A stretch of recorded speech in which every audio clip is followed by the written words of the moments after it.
Olá, aqui quem fala é a doutora Simone. Hoje eu estou muito feliz porque estou na agência Tudo Mudou, o podcast, e eu vou estar entrevistando a renomada doutora Sueli Alves. Ela é uma advogada muito importante aqui da região de Osasco. É uma pessoa muito solícita, uma pessoa que tem muito a acrescentar, principalmente para os novos advogados. E a gente queria bater aqui um bate-papo com relação à advocacia da nova era, né? Quais são as inovações? O que você acha importante, de um modo geral, assim? Boa tarde. Bom, primeiro quero agradecer à doutora Simone pela oportunidade de estar aqui, né? Falando um pouquinho do trabalho, falando um pouquinho do escritório. Agradecer também, ela fez um mimo aqui, colocou o logo do escritório para ficar aí bem em destaque. Isso é importantíssimo, né? É a postura de advogados que não são concorrentes, né? Somos, de fato, parceiros. Bom, como a doutora Simone falou, meu nome é Sueli Alves, sou advogada trabalhista, civil e previdenciária, sou especialista no direito do trabalho há 10 anos. O escritório, está ali o nome, Sueli Alves Advocacia, e essa proposta da gente falar um pouquinho sobre os desafios do advogado da nova era, que foi ideia da doutora Simone, é uma coisa muito bacana e que, assim, para mim é uma honra estar aqui. Muito obrigada. Ah, que bom. A Sueli é tipo aquela advogada que todo mundo, quando chega, parece que o sol aparece. Todo mundo se encanta, os clientes se encantam. E eu queria falar assim, por quê? O que acontece? Quando a gente está na faculdade de Direito, a gente sai bem crua, né? Crua. O desafio é passar no exame da ordem. Mas depois que a gente pega a carteira, a gente percebe que o desafio é captar cliente. E eu queria saber como que foi essa sua experiência logo no começo, porque a gente sai, na realidade, não sei você, mas eu não tinha pais advogados, não tinha ninguém para me direcionar. Então, não sei se na sua família, de repente, alguém te ajudou com algo, ou como que foi você se estabelecendo na advocacia. Na verdade, eu me formei, fui tirar o AB 10 anos depois de formada, né? Quando eu me formei, Nossa. Eu trabalhava numa grande empresa, e nessa grande empresa, pelo excesso de trabalho, eu não tinha muito tempo de estudar. Quando saí dessa empresa, decidi atuar aí como advogada, passei 45 dias trancada dentro de um quarto e determinei que eu dormiria 3 horas e as outras 21 horas eu estudaria. Foi muito bom, passei, né, primeira e segunda fase, 10 anos depois de formada. E a minha captação, e aí começou o grande desafio, né? Como captar clientes. Eu conheci uma colega advogada que já tinha um escritório há bastante tempo e que me ofereceu uma mesa para que eu pudesse começar, mas eu não tinha condições financeiras, né? Então, nós fizemos um acordo que eu pagaria para ela em trabalho. Fiquei naquele escritório por quase 1 ano e um dos meus primeiros clientes, já quando eu estava com o meu escritório, foi uma situação inusitada. Eu estava trabalhando até mais tarde pela demanda elevada, né? E saí para pegar um café, encontrei esse senhor que estava chegando no prédio para pintar um outro escritório, né? Eu acredito que era um escritório de odontologia.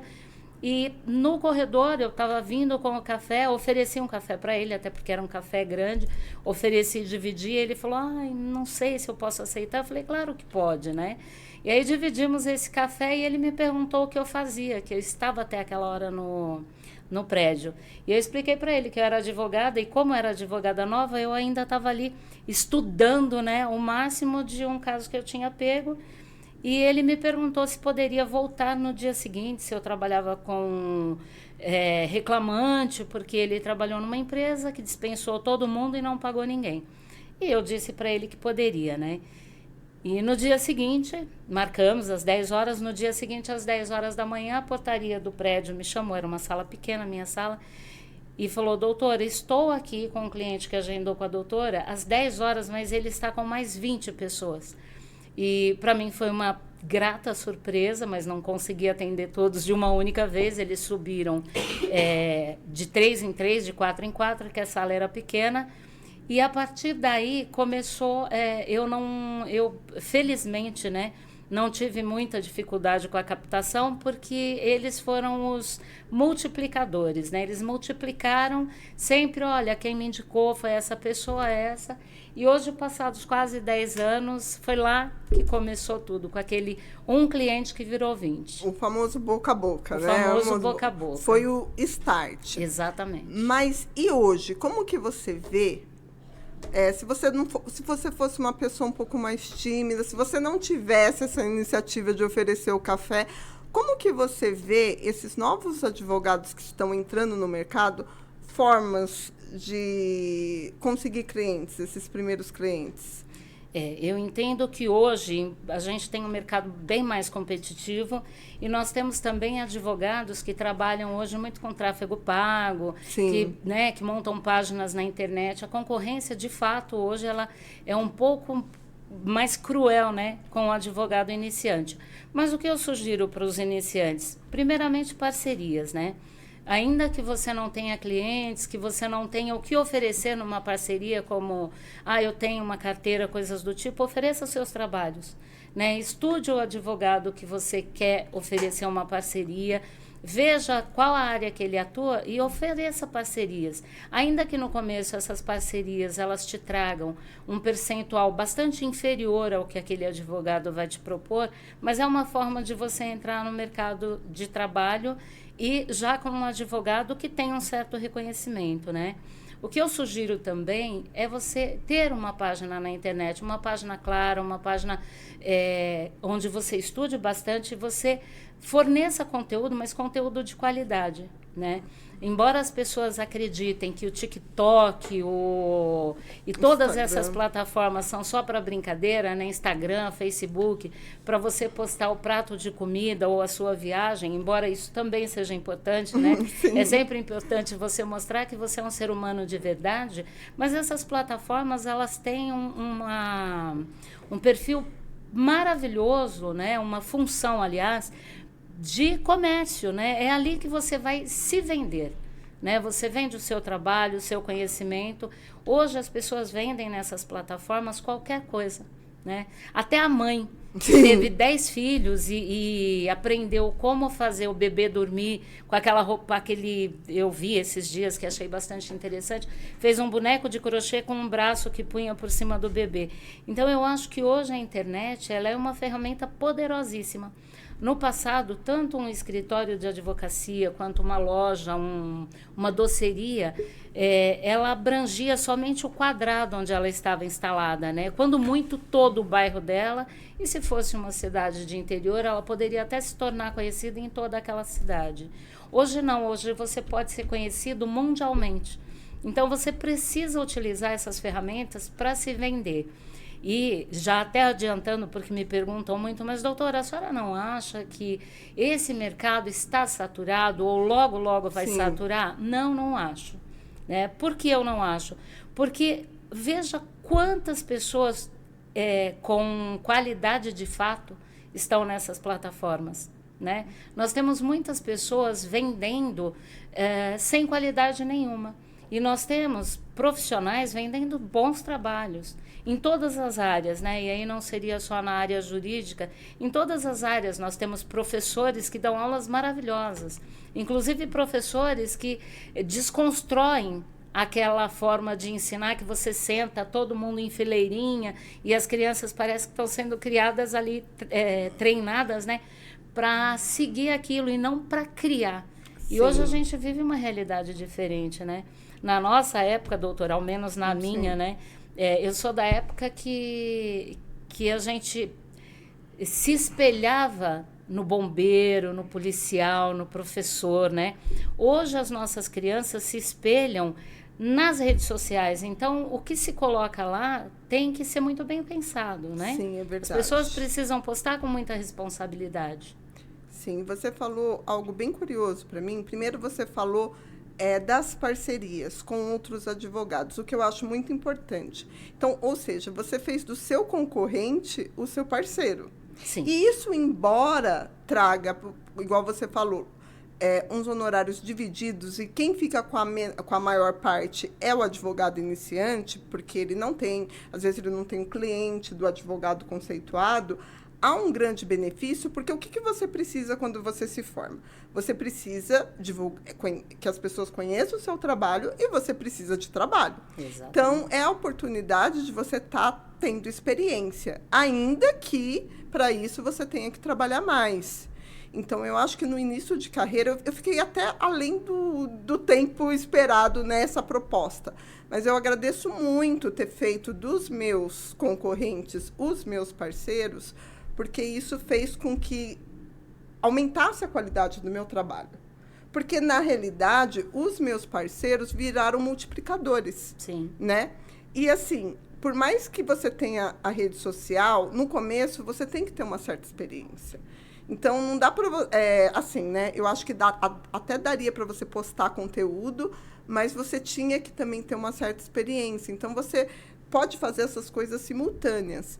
E depois você falou da internet. É muito importante isso, porque quando os bons se omitem, os maus aparecem. Exatamente. Então, tem muita gente até fazendo, assim...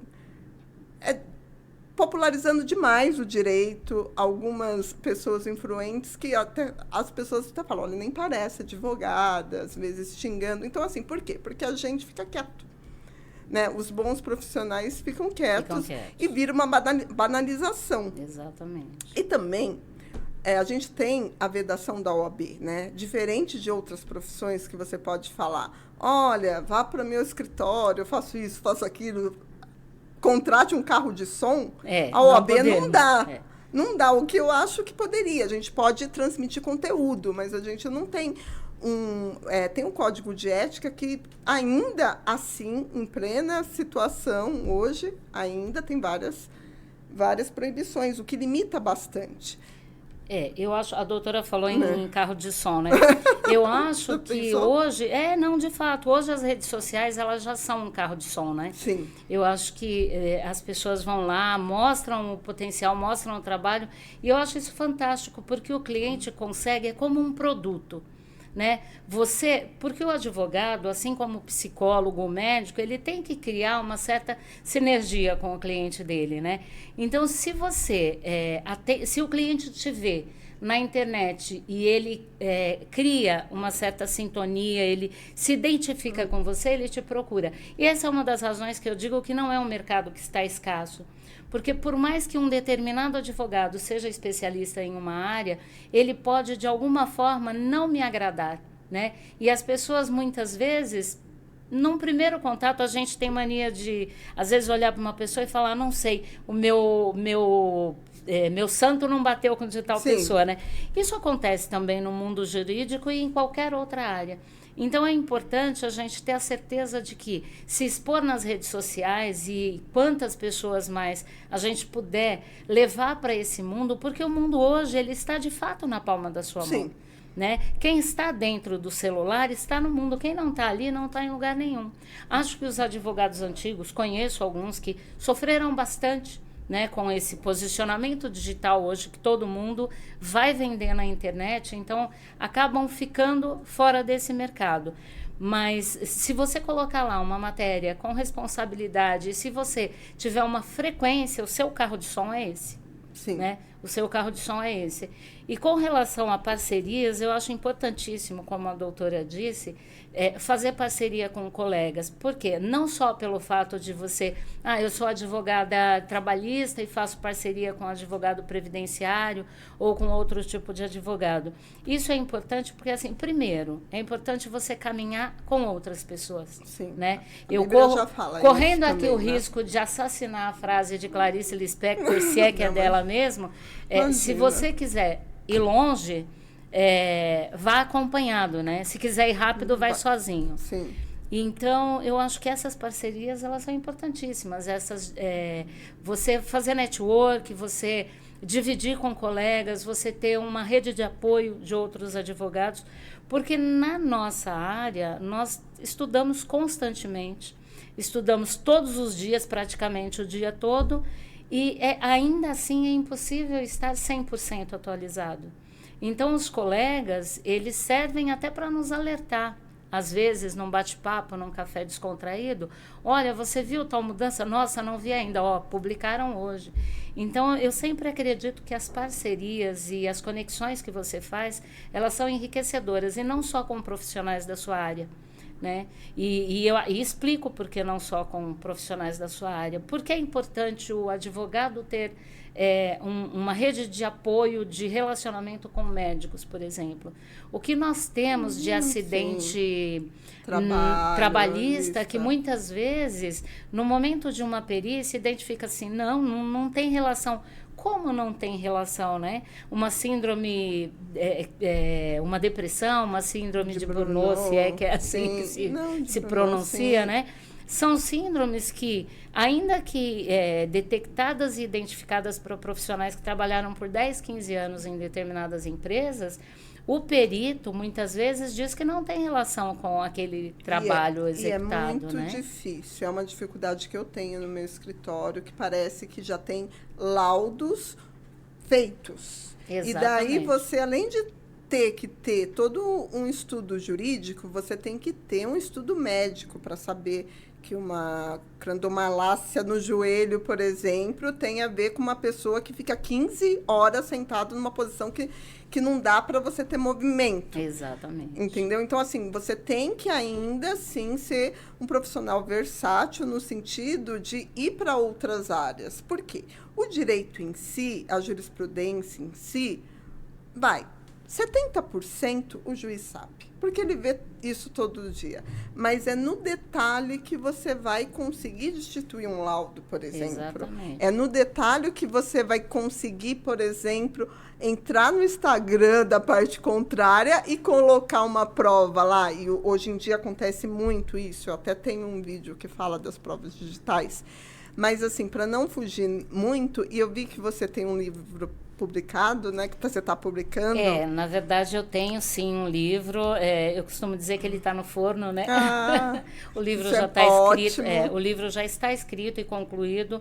Eu só não cheguei ainda não decidi ainda sobre a capa, né? E eu quero que seja algo bem bacana. Então, por enquanto, ele está no forno, mas já está em vias de sair. E você aborda o uso da informação, né, da pesquisa também. E como nesse mundo de tanta informação, porque hoje em dia é diferente, né? Há 20 anos atrás, a sua dificuldade era encontrar temas. Hoje você tem muitos temas, você tem várias plataformas aí jurídicas, além dos livros, além dos autores, os próprios autores com a divulgação em massa de conteúdo. Como que você faz para separar esse material e ver que nem toda a informação é fidedigna, é correta? Como que você lida com essa quantidade de informações? É bastante complicado. Eu vejo, inclusive, algumas pessoas colocando aí em petições jurisprudências antigas. Desatualizadas. E que se enquadram ao caso daquela pessoa. No entanto, se enquadram ao caso da pessoa. No entanto, é para você dar o copo para ele. Só isso. Desculpa. Ai, desculpa. É isso. Uma aguinha, né? Que a gente fala tanto, uma água é importante, né? O que acontece? Nós temos fontes que são fontes seguras para fazer pesquisa, né? Muitas pessoas vão...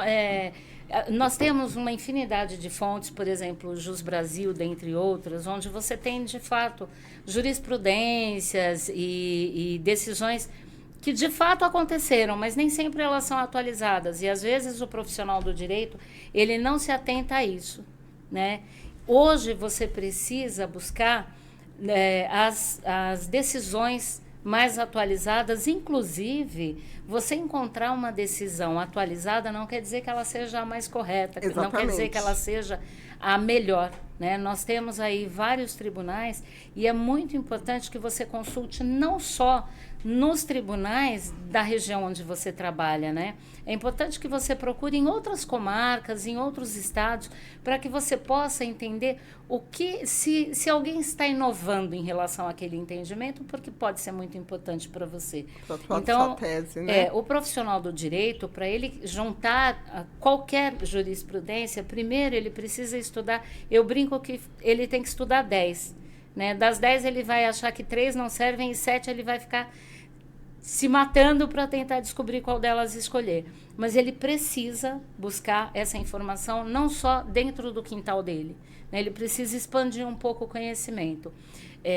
Eu utilizo atualmente as pesquisas tradicionais, né? A gente não vai falar aqui nomes, até porque não é esse o objetivo. Ainda. Mas busco também no site dos tribunais, né? Nos tribunais de justiça, no superior, para que a gente possa ver quais foram as últimas decisões. É importante você olhar, às vezes você está, sei lá, com um recurso, né, que caiu com uma determinada turma, dá uma estudadinha, vê qual que é o entendimento daquela turma. Muitas vezes você vai usar uma jurisprudência de uma outra turma, se você não olhar como que aquela turma vê aquele sentido, aquela decisão, e você vai estar dando um tiro no pé, né? Porque você vai mostrar um entendimento diferente. Então, é importante você se atentar a quem vai julgar o seu processo, para que você possa, de uma forma clara, até utilizar o próprio entendimento deles para embasar os seus argumentos. Certo, perfeito. E, assim, é bem legal que todo mundo, pelo menos eu tinha essa sensação, que eu tinha que estudar muito e ser muito... Estudei muito e assisti muita gente que sabe do tema, mas eu vejo que a sobrevivência não é só isso. O advogado tem que ser vendedor, o advogado tem que ser gestor, o advogado tem que ser psicólogo. Você fala no seu livro, né, de várias questões do advogado da nova era, de várias competências que precisam ser adquiridas. E daí tudo bem, essa é a parte que todo mundo vê. Mas e a parte, por exemplo, de gestora, que eu acho que isso foi, assim, pelo menos você é uma referência para mim, de gestora, de constituir um escritório, de tal. Você acha que é importante o advogado, assim, recém-formado, investir ou pegar empréstimo, pegar subsídios para abrir um escritório físico hoje na era digital? Não, eu entendo que não. Embora você tenha o seu. Eu tenho. Há muito tempo. Sim. Há 10 anos. O que acontece, doutor? Eu entendo que o advogado que está entrando no mercado de trabalho hoje, ele consegue fazer toda a função, todas as atividades necessárias para desempenhar um bom trabalho, tudo da casa dele, né? Nós temos hoje alternativas que são as coworks, onde você pode alugar para atender um cliente. Então, é desnecessário o escritório físico. Diferente de um advogado que já tem um escritório, como no meu caso, que é um grande escritório onde eu preciso, né, como é o caso da doutora, são escritórios onde nós já não conseguimos mais trabalhar sozinhas. Sim. Né? Então, nós administramos um negócio. Né? Hoje nós não somos unicamente advogadas que, olha, eu peguei uma situação, eu vou fazer o processo. Não, hoje a gente atende o cliente, entende qual que é a dor dele, né? Porque só nos procuram na dor, né? Sim. A gente entende a dor do nosso cliente e a gente administra aquilo, né? Mas nós temos que ter uma equipe para apoio. Né? Seria impossível hoje administrar um departamento financeiro de um escritório um pouco maior, administrar o atendimento, administrar a comunicação. Então, certo. Hoje, o advogado que está entrando no mercado de trabalho, é desnecessário que ele tenha um escritório físico. E eu acho que hoje nós caminhamos, inclusive os escritórios um pouco maiores e os escritórios que têm, de fato, uma equipe, eu acho que a gente caminha para trabalhar todo mundo meio que home office. Porque também existe essa possibilidade. É que nós ainda temos os conservadores, né? A doutora atua um pouquinho, como eu, um pouquinho lá no previdenciário, né? O trabalhista que ficou 30 anos numa empresa. Essas pessoas ainda valorizam muito o contato pessoal. Né? Então, nem sempre você consegue, olha, vamos fazer uma entrevista por vídeo, onde eu consigo ouvir e falar, enfim, te orientar sobre tudo o que você precisa.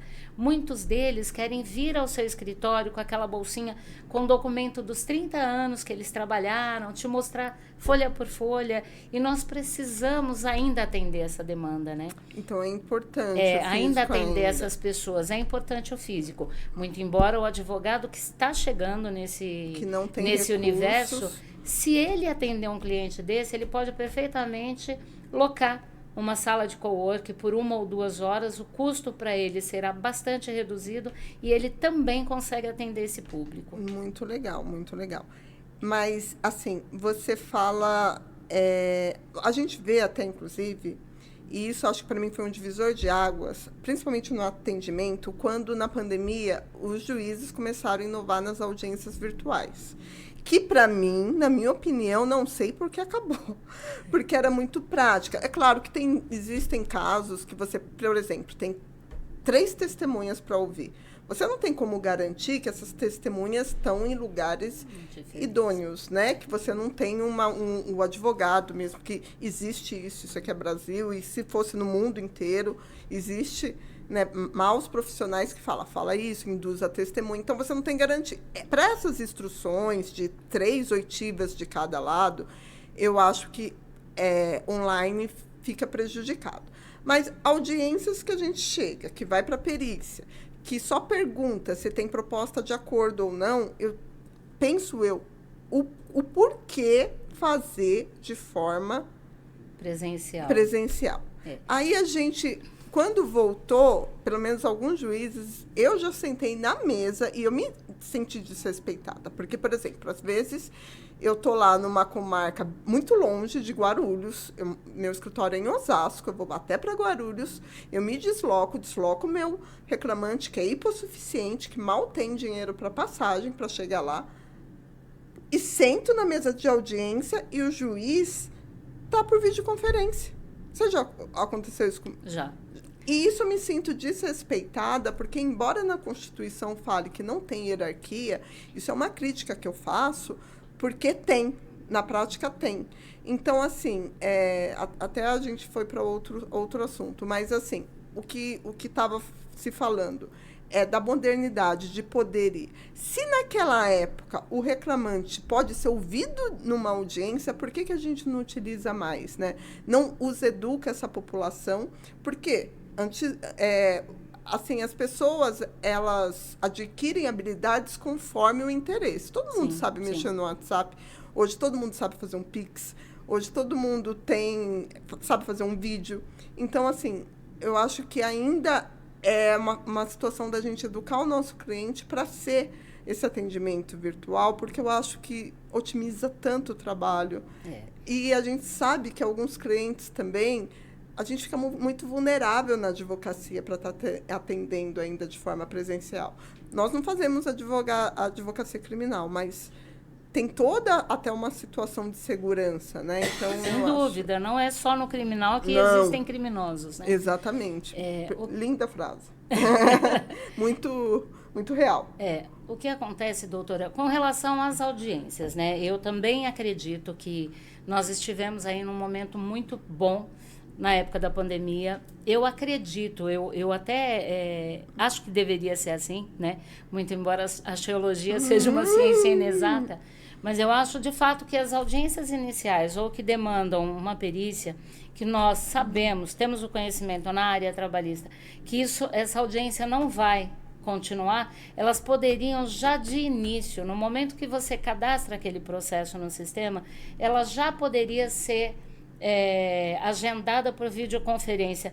Hoje, com a era digital, é perfeitamente possível que o sistema faça isso. Não há necessidade de uma determinação judicial, né? Você tem lá colocou, 100% digital. Colocou, mas ainda que a gente coloque 100% digital, eles não funcionam. Mas a opção, quando você coloca que há necessidade de perícia, aquela audiência, o sistema já deveria entender como uma audiência que a primeira tem que ser por videoconferência, porque a primeira é só uma tentativa de acordo. E isso pode ser perfeitamente feito por videoconferência, que vamos tentar um acordo, não precisa de testemunho, uma audiência inicial. Então, eu entendo que todas as iniciais, elas poderiam, de fato, ocorrer por videoconferência. E as demais, pode até ser, dependendo da situação, que você precise marcar presencial. Como a doutora disse, às vezes você tem que instruir, tem 2 ou 3 testemunhas, e essas testemunhas nós não temos como garantir que elas não estão no mesmo espaço. Sim. Né? E aí é onde eu falo, por isso o advogado da nova era, mas o mundo também tem que entrar nessa nova era, né? Porque pelo IP da máquina eu sei onde ela está. Então, essa ferramenta, o judiciário poderia saber, pelo IP dessa máquina, eu sei que as 3 máquinas que estão nessa audiência estão em endereços diversos. Então, nós temos toda a ferramenta, todo o ferramental a nosso favor, né? O que nos falta é utilizar da forma correta. E isso me faz refletir que, às vezes, tem as pessoas realmente que não são honestas, mas a grande maioria é também. Não podemos nivelar pelo ruim, por baixo. Ruim, porque hoje até no supermercado tem aquelas situações que você utiliza as máquinas para você pagar. Exatamente. E eles te dão meio que uma carta branca que você é honesto. Então, você só estaria, vamos dizer assim, preocupada com os desonestos, mas isso é uma parcela. Não seria todos, até porque os profissionais... Se você é um advogado justo, bem conceituado, você não vai induzir sua testemunha, que é crime. Certamente não, até porque existem penalidades para quem age de forma duvidosa, no mínimo duvidosa na advocacia, né? Sim, mas voltando ao tema, ainda porque existem clientes que preferem o atendimento no físico, e ainda porque tem ainda, né, essas situações, ainda eu acho importante, pelo menos você ter um advogado de apoio que tem um escritório físico. Porque daí também tem os coworks, mas o cliente sabe também, né? Quando é cowork e quando não é. Mas é uma maneira, né? No começo, antes não existia nem os coworks, a gente atendia nos cafés da vida, na própria sala da OAB. Mas isso... Essa é uma das... É até interessante. Um dos primeiros clientes eu atendi num café no shopping. Primeiro que na época eu não tinha um escritório, não poderia atender na minha casa. E no shopping tinha internet, né? Aquela coisa toda. O celular ainda era aquele pré-pago, né? Que você pagava, colocava lá um crédito de 15 para poder... Não dava para usar a internet. Então, a gente acabava usando os cafés do shopping, que usava o Wi-Fi do shopping e funcionava.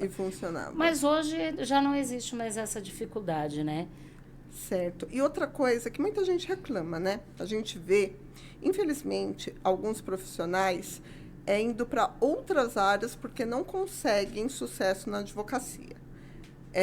Graças a Deus, eu não tenho o que reclamar. A doutora Sueli também não tem o que reclamar. E, assim, eu quero mais falar no sentido de compensa. Ainda o direito compensa. Advogar ainda não é uma profissão obsoleta, que não é o que era antes, né? A nível financeiro. Mas ainda compensa muito. Eu ainda vejo que compensa muito. Se você trabalhar direitinho, com esmero... Se você for um profissional dedicado, pode demorar, mas compensa. Eu entendo, doutora, que o que acontece hoje é que nós temos uma geração imediatista, né? Antes você entrava numa empresa, né? Vou fazer uma comparação aqui.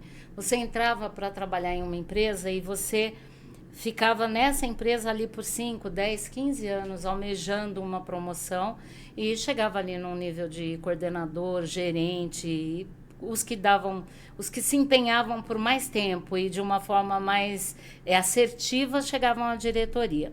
Hoje nós temos pessoas imediatistas, né? Muitos dizem, as pessoas pararam de ler porque a população não gosta de ler. Não, as pessoas pararam de ler porque ler demora.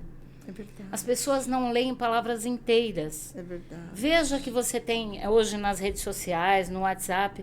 A doutora conhece alguém que ouça uma mensagem de voz que dura mais que 10 segundos na velocidade normal? As pessoas colocam na velocidade 2, que é para não perder muito tempo. Isso é um perigo, né? E isso acontece com o direito. Nós temos muitos advogados que entram nessa área e desistem por quê? Porque não são perseverantes. É uma área onde, para você ganhar um reconhecimento, você precisa trilhar o seu caminho. Você precisa ir de grão em grão, demonstrando o teu conhecimento, estudando, mostrando. É por resultado, né? A nossa profissão não é por uma carinha bonita, muito embora às vezes até ajude, né? Que a gente vê em algumas situações. Mas, na grande maioria das vezes, é o trabalho árduo e longo. Você leva um tempo para poder ter reconhecimento. E hoje, com essa urgência que as pessoas têm de chegar em algum lugar, elas não têm tempo, não têm paciência de esperar os frutos dessa árvore, né?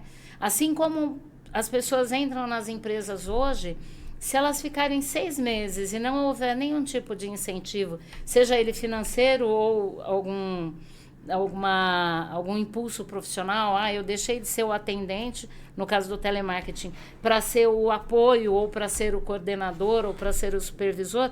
Não, eu já estou há muito tempo fazendo isso, não me deram chance, eu já vou para outro lugar. Então, hoje, um dos grandes problemas que nós temos, não só no direito, como em qualquer profissão, é a urgência que as pessoas têm de chegar em algum lugar e a falta de paciência de trabalhar esse caminho para chegar nesse lugar de uma forma mais sólida. E curtir o processo também. Exatamente. Porque, assim, se você pensar só no dinheiro, você não curte o processo. Não, às vezes... o dinheiro é consequência, né? É consequência. Curte. Primeiro, você tem que amar o que você faz. Sim. E amar o que você faz, para mim, é desde a hora que você atende o cliente, principalmente, né? E você fala isso no seu vídeo, numa oitiva, numa audição muito humanizada, né? Que na situação de isso, você acha que a inteligência artificial poderia substituir? Não, jamais. Inclusive, fico assustada quando ouço algumas pessoas falarem o fim da advocacia está próximo, porque agora nós temos robôs para poder fazer o papel do advogado.